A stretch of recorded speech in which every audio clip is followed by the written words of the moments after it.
Picture this. It's a Saturday morning, and you're barely on your first coffee. Your phone starts buzzing. But it's not news alerts. It's your contacts, your friends, your family, maybe a colleague asking you, "Why are you asking me to send money?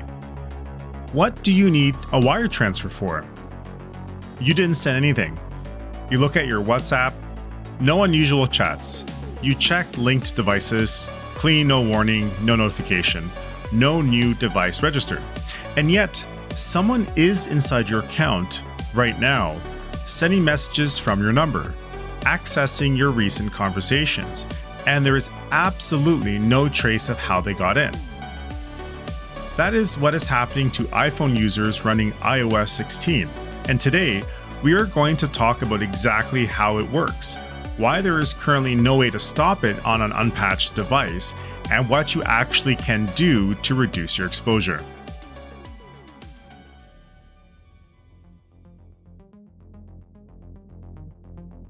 Welcome to Darnley's Cyber Cafe. I'm Darnley. Tune in, unwind with your preferred cup of Java, not script. This is a show where we dig into the real-world threats that matter, not the hype, not the vendor press releases, the actual incidents, the actual vulnerabilities, and the actual impact on real people. This is why you tune into the cafe. Today's episode, I'm calling it the Ghost Session, because that's exactly what this attack creates. A parallel session tied to your account that WhatsApp can't see, you can't see, and your device doesn't flag. I'm going to cover the forensic investigation that uncovered this, the two CVEs at the core of the attack chain, why iOS 16 is the specific target surface here, and what the broader trend of zero-click exploits crossing into financially motivated crime actually means for everyday users. If you want more of the technical deep dive, session token analysis, and memory corruption mechanics, the Quarks Lab patch analysis that lives in the Dark Roast Cyber Cafe. Link in the notes. Let's get into it.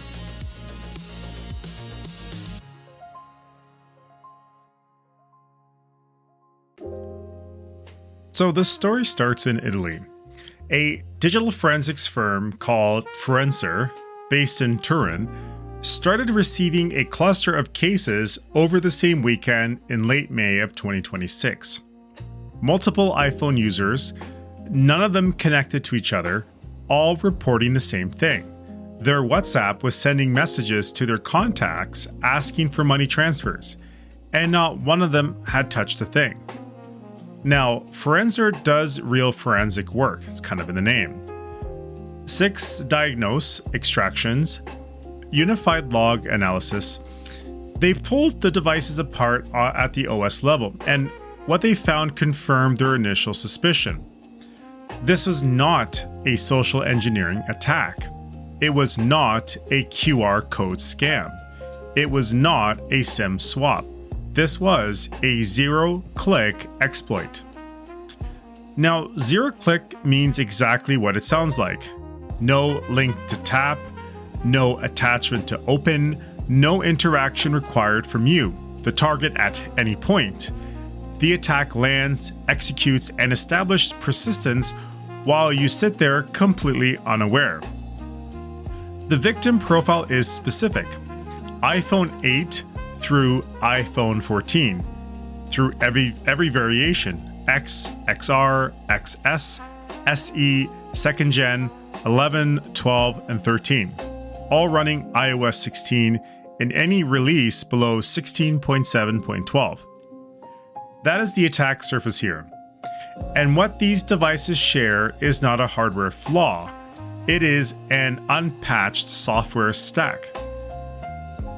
What made this scenario particularly strange and telling was the absence of any entry in linked devices. Now, WhatsApp's linked devices is the feature that shows you all the web clients and companion apps tied to your account. If someone traditionally hijacks a WhatsApp account by registering a new client, it shows up there. But it showed nothing because the attacker wasn't registering a linked device in the traditional sense. They were impersonating the primary device itself. That distinction matters enormously, and I'll come back to it. So let me talk about the mechanics. The attack chains two vulnerabilities, two separate pieces of software, two separate vendors, working together to deliver one very clean compromise. First, CVE 2025 43300. This is an Apple vulnerability. Specifically, it lives in Image I/O. That's Apple's core framework for processing images. So JPEG, PNG, TIFF, RAW, DNG. Any app that opens or previews images on iOS or macOS is using Image I/O under the hood. WhatsApp uses it, Messages use it, Mail uses it. It is literally everywhere. The flaw is an out-of-bounds write, the kind of memory corruption vulnerability that can be used to hijack execution flow on the devices. CVSS score 8.8, high severity. Apple itself acknowledged that it was exploited in the wild and I'm going to quote their advisory, and an extremely sophisticated attack against specific targeted individuals, end quote. Quark's lab did a full patch analysis on this one and identified that the root cause lives in how iOS processes DNG, the digital negative image files. So the short version, a crafted malicious image routed through Image I/O can trigger a 2-byte miscalculation that results in memory corruption, and that opens the door. Second, CVE 2025-55177. This one belongs to WhatsApp. CVSS 5.4, a lower score, but do not let that number mislead you. The severity here is in how this flaw combines with the first one, the CVE 2025-55177, is a flaw in how WhatsApp handles linked device synchronization messages.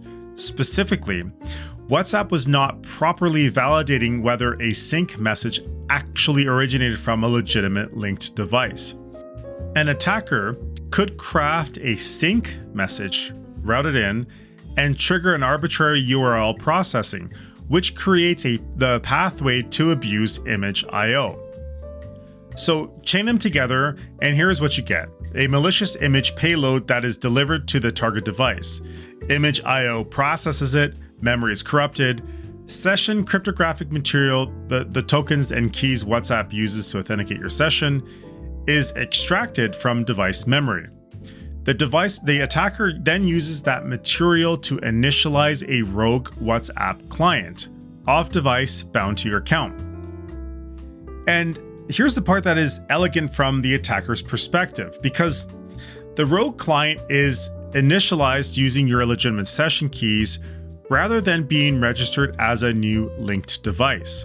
WhatsApp visibility controls do not flag it. It doesn't appear in linked devices, and it doesn't trigger a new device notification. It just exists. The only forensic artifact is a pattern Forenser spotted in the iOS unified logs. An abnormal flood of resync events. So if you've never looked at iOS diagnostic logs, a resync event is what WhatsApp generates when it's renegotiating session state with the server. Under normal operation, these are rare. When Forenser pulled these logs from compromised devices, they found continuous resync sequences because the legitimate device and the attacker's rogue client were simultaneously competing for the same session. Each was authenticating, the other got bumped, and it just kept cycling back and forth. So this is not a feature of the attack that most users would ever notice. It does not produce a pop-up. Your phone doesn't get hot. The battery doesn't spike dramatically. It's happening in the background silently. So the natural question here at this point is, why iOS 16 specifically?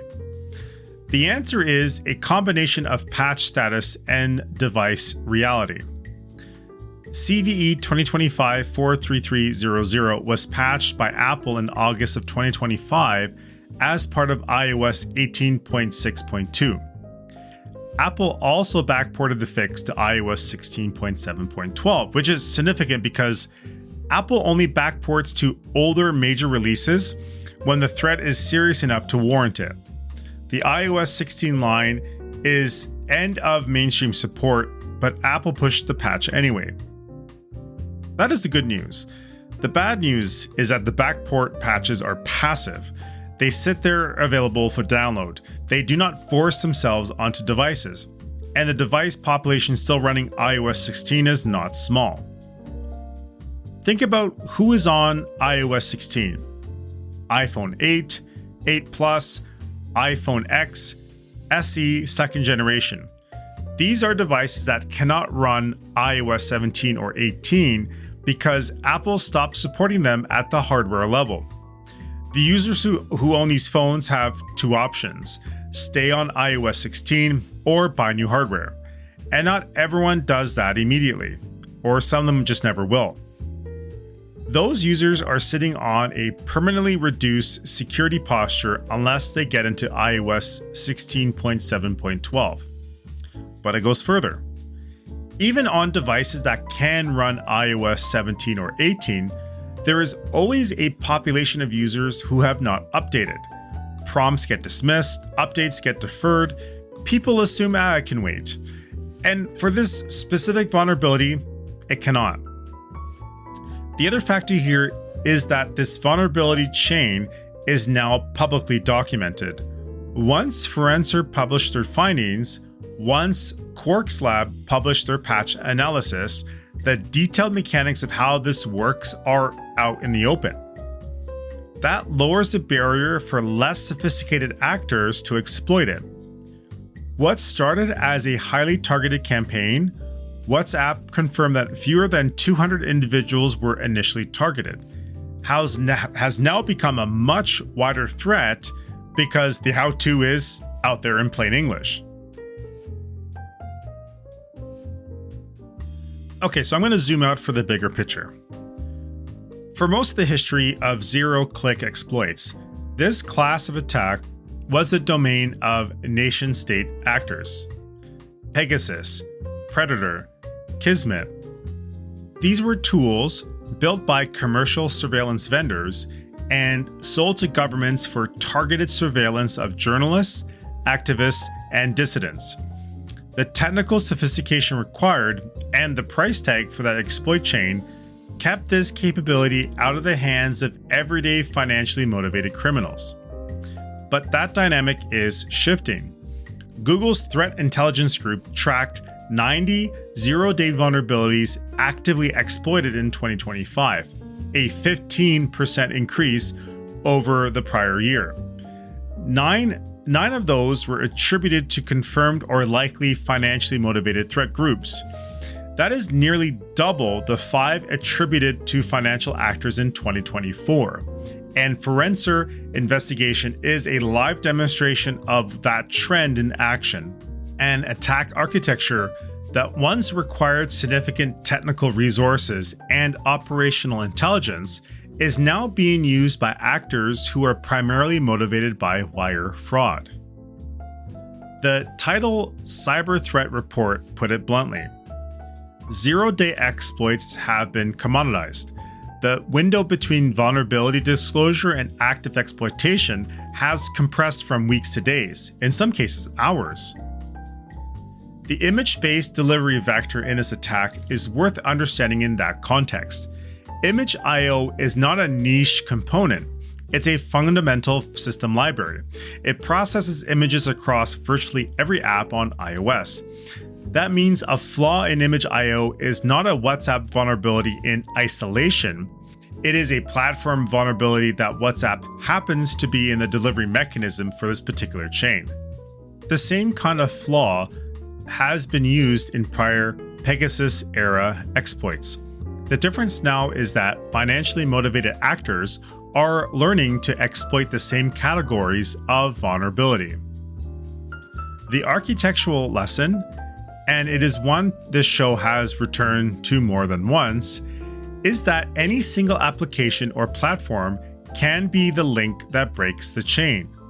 WhatsApp is a broadly trusted consumer application. Apple is broadly trusted as a security-conscious platform. And yet, here we are, with a functional exploit chain that bypasses the visibility controls of both. Trusting any single vendor as your sole backstop has always been a mistake. This is another proof case for that argument. All right, let me be direct about what protection actually looks like here, because I don't want to give you a false comfort. If you are running iOS 16 below version 16.7.12 and you have not updated, there is no configuration, no setting, no app that fully eliminates your exposure to this attack chain. That is my honest answer. The vulnerability exists in the underlying OS level image processing library. Until that library is patched, the attack surface exists. So what actually fixes it? Update your iOS to 16.7.12 or higher immediately. If your device supports iOS 17 or 18, go there. This patches CVE 2025-43300 in image.io. It closes the primary memory corruption vector. Update WhatsApp to the latest version. WhatsApp has patched CVE 2025-55177 in version 2.25.21.73 for iOS and version 2.25.21.78 for WhatsApp Business. Without this patch, the sync message handling flaw is still present. If your account is already compromised, reinstall WhatsApp and re-authenticate on a clean, updated device. This invalidates the cryptographic session material the attacker extracted and forces them out of the ghost session. So mitigations that reduce your attack surface while you cannot patch. Enable lockdown mode. On iOS 16, devices go to Settings, Privacy and Security, Lockdown mode. This aggressively restricts message attachment handling, link previews, and shared album features. It is a significant usability trade-off, but it reduces the automated processing surface that this attack relies on. Enable WhatsApp chat lock on sensitive conversations. Forenser's field observations suggest that conversations behind chat lock, requiring biometrics or passcode, appear to block the attacker's ability to read or write those chats, even within an active ghost session. This is not confirmed as a definitive protection, but it is documented mitigation behavior. Disable automatic media download in WhatsApp. So go to Settings, Storage and Data, turn off automatic downloads for photos, audio, and video on all network types. This reduces the probability of the malicious image payload being processed without your direct action. Enable two-step verification in WhatsApp. So go to Settings, Account, two-step verification. This adds a PIN requirement to account re-registration. It does not block session extraction, but it raises the cost of account re-registration if an attacker attempts to use extracted credentials on a new device registration flow. What does not protect you? Checking linked devices. If your account is compromised by this method, the ghost session will not appear there. A clean linked devices screen is not evidence you are safe. Standard two-factor authentication alone. 2FA on your Apple ID does not protect against session-level exploitation. The attack operates below that layer. Uninstalling and reinstalling WhatsApp without updating iOS first. If the underlying image.io vulnerability is still present, reinstalling WhatsApp just resets the session. The attack surface remains. So how can you tell if you've been a target? Your contacts reporting receiving messages from you that you didn't send, particularly requests for money transfer or urgent financial asks. Battery drain or unusual background network activity from the WhatsApp process, which may be visible in Settings, Battery. repeated WhatsApp notifications about session state or re-authentication on an otherwise stable connection. If you have access to iOS diagnostic tools or sysdiagnose extractions, abnormal density of resync events from WhatsApp processes in the unified logs around the time of suspected compromise. And one more thing, if you receive a WhatsApp message from any contact requesting a financial transfer, even a contact you fully trust, do not respond on WhatsApp. Call them on the phone, directly, good old-fashioned voice call. The attacker may be monitoring that conversation in real time. A message sent back to the victim's number may go straight to the attacker, not your contact.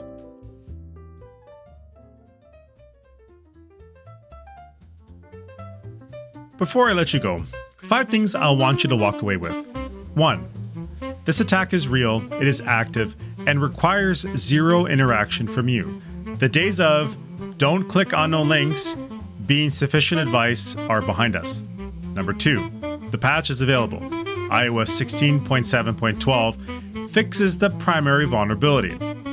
If you are on an unpatched iOS 16 device, updating is the single most impactful thing you can do right now. Not tomorrow, right now. Number 3, if you are on a device that cannot go above iOS 16, lockdown mode puts disabling automatic immediate downloads, which reduces your attack surface. It is not a complete fix, but it narrows the window. And number 4, clean linked devices screen in WhatsApp means nothing in this scenario. The ghost session does not appear there. Do not use that screen as your indicator of compromise. And lastly, number 5, zero-click exploits are no longer reserved for nation-state surveillance targets. Financially motivated actors are deploying this class of attack. The barrier has dropped. Your threat model needs to account for that. If today's episode gave you something to think about, do me a favor, hit follow, leave a rating, or share this with someone who needs to hear it. It costs you nothing and keeps this conversation going. I'm Darnley, and this has been Darnley's Cyber Cafe, where your digital exhaust stops here. Stay sharp, stay private, and remember, the less you leave behind, the less they have on you.